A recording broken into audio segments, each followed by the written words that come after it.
Before humans had words, they had something else. And whatever that was, it kept us alive, coordinated, and somehow managed to build the foundation of every language spoken today. But here's the thing nobody really asks. What exactly were we doing before speech? Like, what did communication look like when the best tool you had was your face and a grunt? How did early humans say, "Hey, there's a lion behind you," without actually saying it? That's what we're getting into today. And the answer is stranger, richer, and more impressive than most people assume. Let's start with something you already know how to do, but probably don't think about. Right now, without moving your mouth, you can tell someone you're annoyed. You can signal that you're confused, suspicious, delighted, or deeply unimpressed, all without producing a single syllable. Your eyebrows do it. Your posture does it. The slight tightening around your eyes does it. This is not a coincidence. This is ancient hardware. The human face has 43 muscles. That's more than almost any other animal on the planet. And the overwhelming majority of them exist not for chewing or breathing, but for expression. Evolution built us a communication device out of meat and bone, and it did it long before language showed up. Researchers who study facial expressions across cultures have found something striking. The basic expressions are universal. Fear looks the same in rural Papua New Guinea as it does in downtown Tokyo. Disgust is disgust whether you're in the Amazon rainforest or a Norwegian suburb. Happiness, anger, sadness, surprise. These aren't learned behaviors. They're biological broadcasts. Paul Ekman, a psychologist who spent decades mapping the human face, identified what he called micro-expressions, involuntary flickers of emotion that last less than a fifth of a second. You can't fully control them. They leak through even when you're trying to hide how you feel. These aren't cultural artifacts, they're evolutionary ones, meaning our ancestors were already transmitting and receiving emotional data this way millions of years before anyone said a word. And this matters because facial expression isn't passive. It's not just a side effect of feeling something, it's a signal, shaped by natural selection because it helped coordinate group behavior. An individual who could instantly broadcast danger across a camp without making noise that attracted the predator had a survival advantage. So did the one who could correctly read that signal and react in half a second. We didn't invent communication with language, we upgraded it. Now let's go back, way back, before Homo sapiens, before even our immediate ancestors. About 6 million years ago, the lineage that would eventually produce humans split from the one that would produce chimpanzees. And if you watch chimpanzees today, you'll see something that looks uncomfortably familiar. They gesture, deliberately, with clear intent. A chimp will extend an arm, palm up, in a begging gesture. They'll touch another chimp's shoulder to initiate grooming. They'll wave an arm to solicit play. They'll use a specific gesture, a kind of beckoning motion, to invite another individual to follow. And critically, they only use these gestures when they can see the other chimp's face. They wait for eye contact. They repeat a gesture if ignored. They stop when they get a response. This isn't instinct running on autopilot.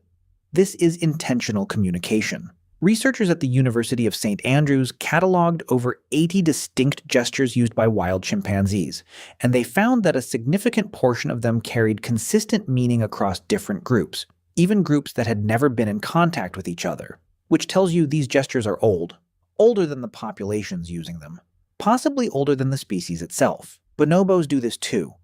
Gorillas, orangutans. The gestural system in great apes is remarkably sophisticated, and it strongly suggests that before our ancestors ever made a word, they were already operating with a functional system of intentional signals. Here's the twist. Human infants communicate through gesture before they speak. At around 9 months, before any real language emerges, babies start pointing. They hold up objects to show you things. They reach towards something they want. They wave. These gestures follow a very specific developmental sequence, and it mirrors what we see in other great apes. Pointing, in particular, is interesting, because most animals can't do it. You can spend your whole life with a dog, and it will look at your finger, not what you're pointing at. Human infants point to share attention, not just to request things. That distinction is significant. The gestural origin theory of language, one of the leading hypotheses in linguistics, argues that language didn't start in the mouth. It started in the hands. And the voice came later as an addition to a system that already existed. There's actually a neurological argument for this too.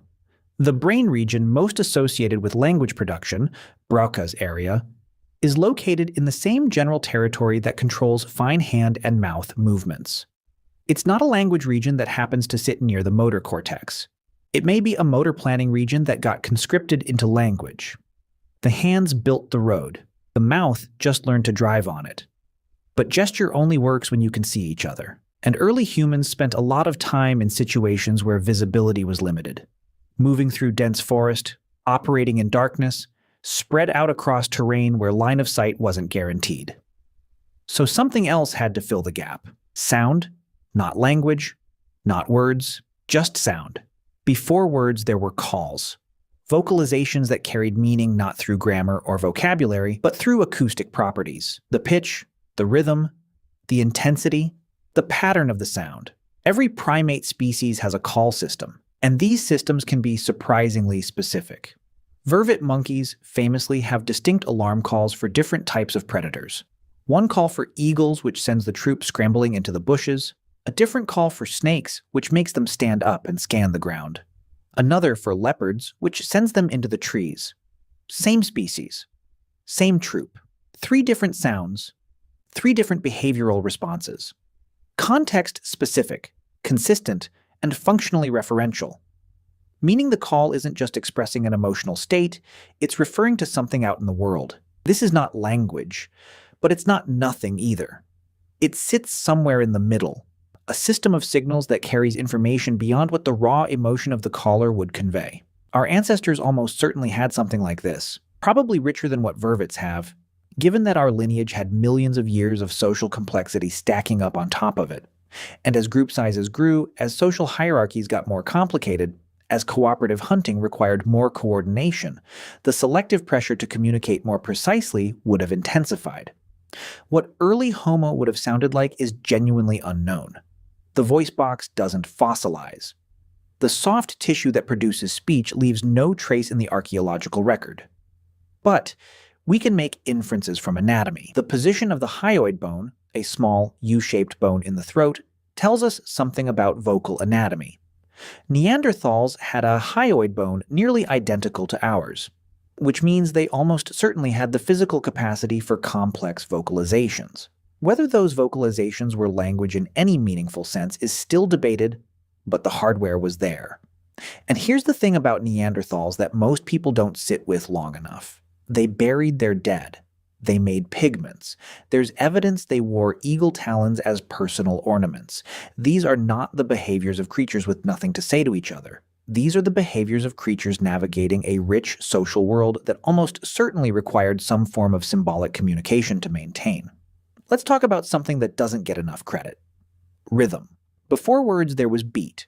Rhythm is one of the most ancient and cross-cultural features of human communication. Every known human culture has music. Every known human culture has drumming, clapping, or some form of rhythmic expression. This is not coincidence. Rhythm is deeply embedded in social bonding in a way that's hard to explain without thinking about evolution. When humans synchronize movement, when they walk together, drum together, sing together, something neurological happens. Oxytocin levels increase. Pain thresholds rise. Group cohesion measurably improves. There's a reason military units march in step. There's a reason religious rituals involve chanting. There's a reason concerts feel the way they do. Shared rhythm signals affiliation. It says, we are together, we are moving as one, we can be trusted. This didn't require language. And given that the capacity for rhythmic entrainment, the ability to synchronize with an external beat, is something humans do automatically, and other primates largely can't, it suggests this was a significant and specific adaptation in our lineage. Anthropologist Robin Dunbar, who's known for the social brain hypothesis, has argued that early music and rhythmic vocalization might have functioned as a kind of grooming at a distance. In primate groups, physical grooming is the primary social bonding mechanism. But grooming is one-on-one. As group sizes expanded, you couldn't groom your way to social cohesion in a group of 150 people. You needed something that could bond many individuals simultaneously.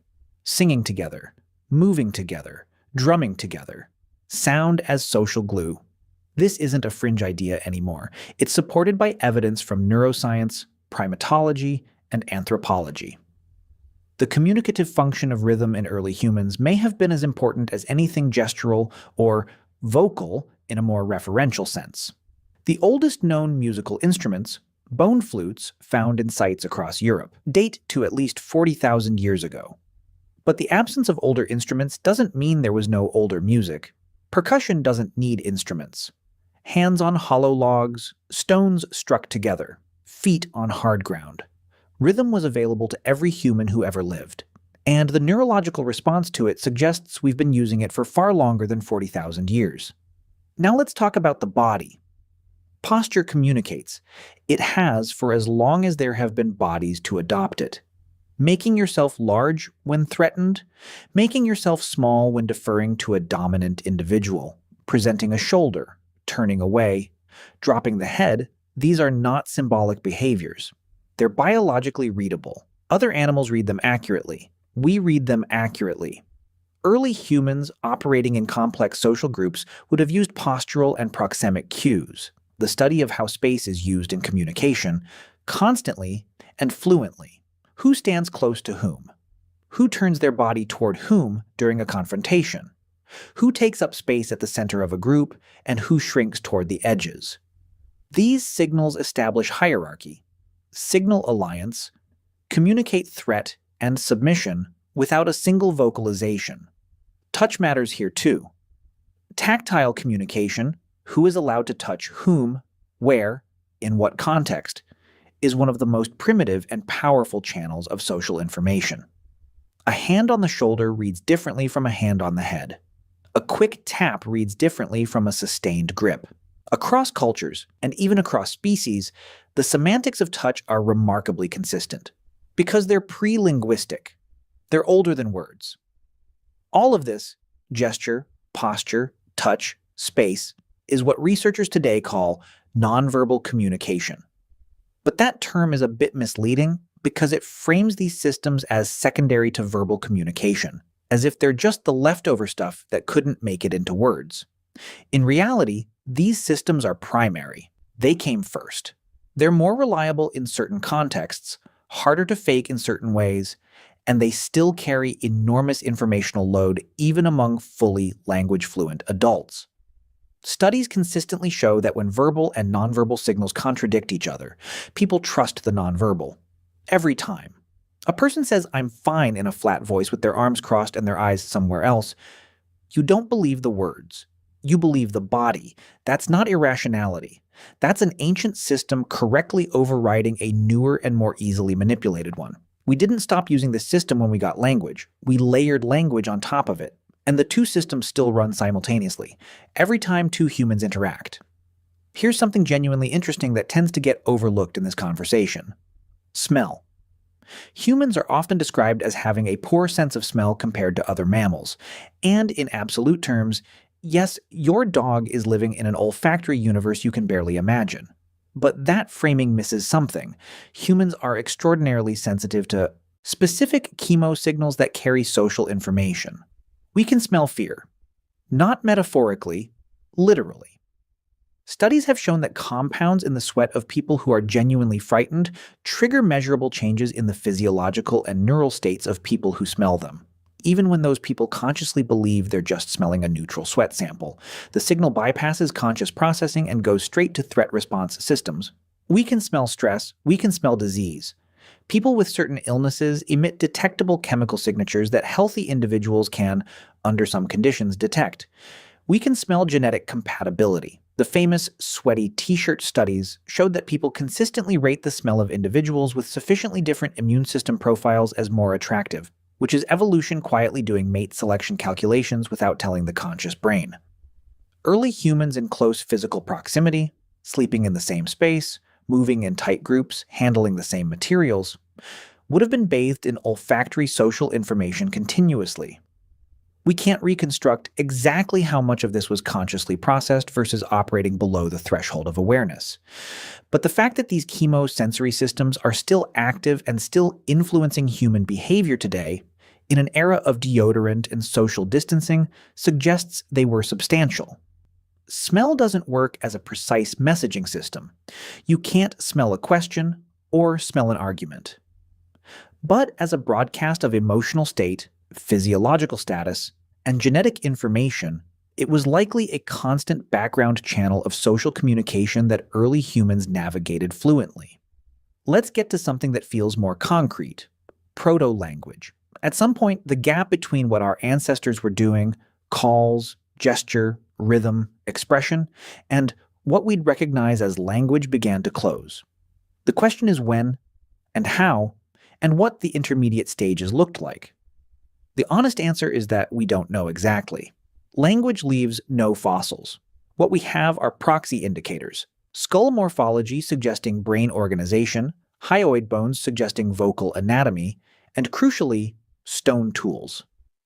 The tool-making traditions of early Homo are, in a strange way, a window into cognitive and possibly communicative capacity. The Oldowan tools, the earliest recognizable stone tools, going back about 2.6 million years, are relatively simple. A stone, knapped with deliberate strikes to create a sharp edge. Not nothing, but not complicated. The Acheulean hand axe, which appears around 1.76 million years ago, is different in a meaningful way. It requires planning. You have to hold in mind the shape you're working toward, make decisions multiple steps ahead of the current action, and execute a sequence of precise movements toward a non-immediately visible goal. This is hierarchical, sequential cognition. The same cognitive architecture that underlies syntax. The same architecture you use when constructing a sentence, where each word choice constrains and is constrained by what comes before and after.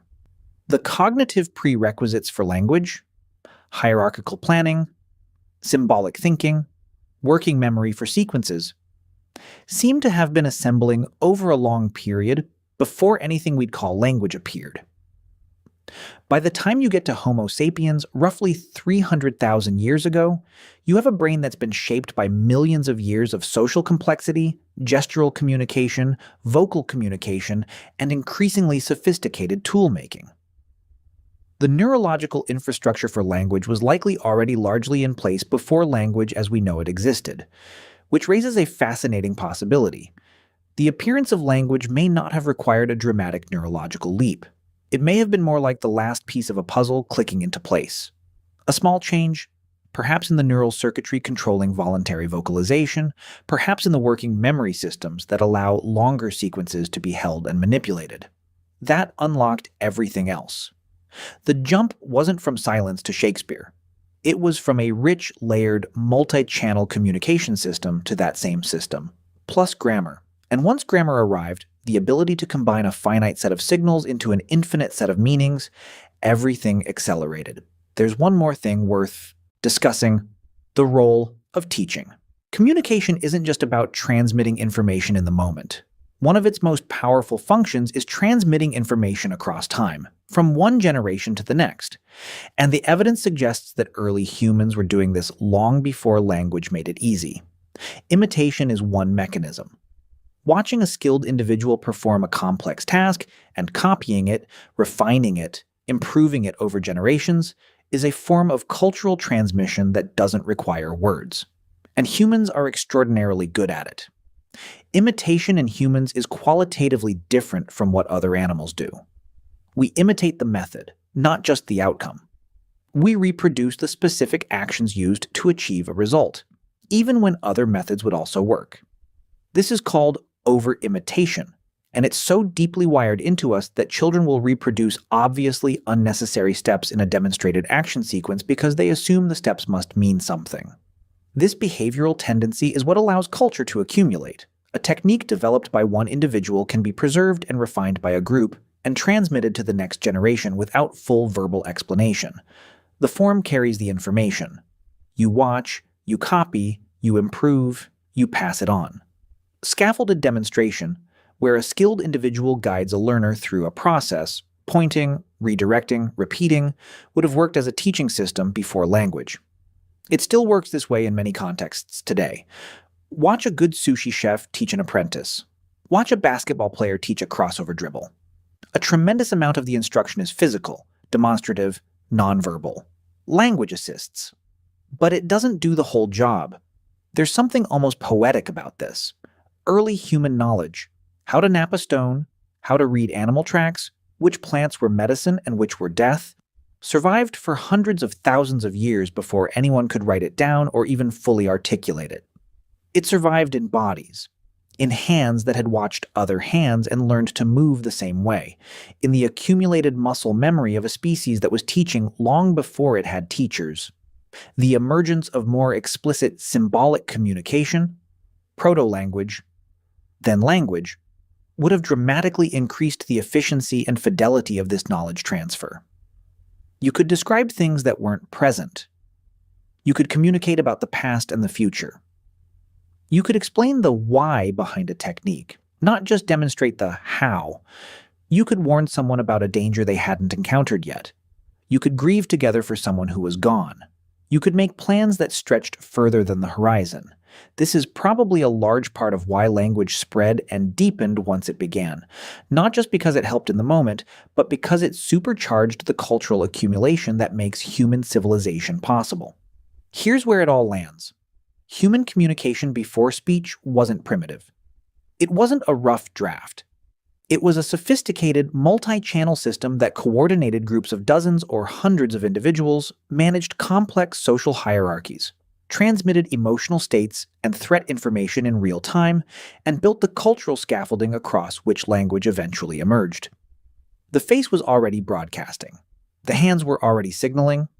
The voice was already producing calls with referential meaning. The body was already carrying status and alliance information. Smell was already filtering social data below the level of conscious awareness. Rhythm was already bonding groups together in ways that no one-on-one interaction could achieve. Language didn't replace this system. It joined it. Every conversation you have today runs simultaneously on ancient pre-linguistic channels. The expression on your face, the posture of your body, the rhythm of your speech, the touch that is or isn't offered, and on the more recently evolved channel of words and grammar. When you look at a stranger and, in a fraction of a second, decide whether they seem trustworthy, that's the old system doing its job. When you feel the energy in a room shift before anyone says anything, that's the old system. When you're lying and someone just knows, even though your words were technically correct, that's the old system catching the inconsistency between channels. The Idura words said one thing. The face, the voice, the timing, the posture all said something else. And the listener's ancient hardware flagged the mismatch before their conscious brain had finished processing the sentence. We are not creatures who traded in nonverbal communication for language. We are creatures who added language to a nonverbal foundation, and we still run on both. And when you zoom out far enough, the whole story becomes something worth sitting with. A lineage of animals, spread across millions of years, gradually building a more and more complex system for reaching across the space between one mind and another. Starting with a face that could broadcast fear, adding hands that could point and gesture, adding voices that could carry information over distance, adding rhythm that could pull individuals into synchrony, adding imitation that could carry knowledge across generations. And then, eventually, adding the thing that let one mind describe the contents of another mind to someone who wasn't there, wasn't present, didn't see it happen. The thing we call language. Which means every time you say something without words, every shrug, every look, every deliberate silence, you're not failing to communicate. You're reaching back to the oldest version of what you are. You're speaking in a language so ancient it doesn't have a name, one that was refined across millions of years of survival, cooperation, and everything in between. And somehow, most of the time, the message gets through just fine.